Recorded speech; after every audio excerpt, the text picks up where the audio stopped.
Hello everyone! Today's video, I will show you how to cook native chicken tinola. Yan ang mga ingredients namin guys. Sarap yan from the farm. And so here, I prepare already spices like onions, garlic, and other spices. And so here, I put a little bit oil in the pan.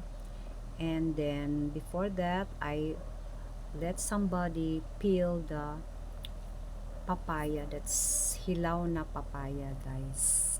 Then after that, slicing. Yes. And after slicing, guys, yan, nag-soothe na ako ng mga spices doon sa pot. Then after soothing, guys,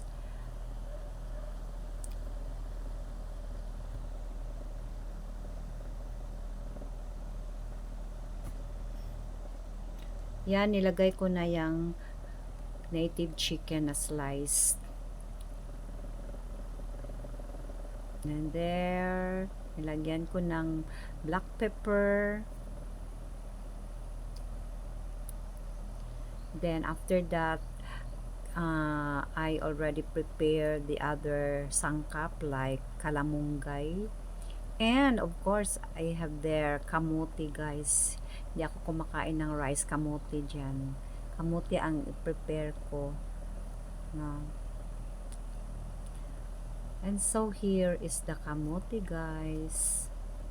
Yan, sinabawan ko na yung chicken na i-fry ko. Tapos, ito na guys, nilagay ko na yung kalamunggay or what do you call that? Kamunggay in our dialect. Yan.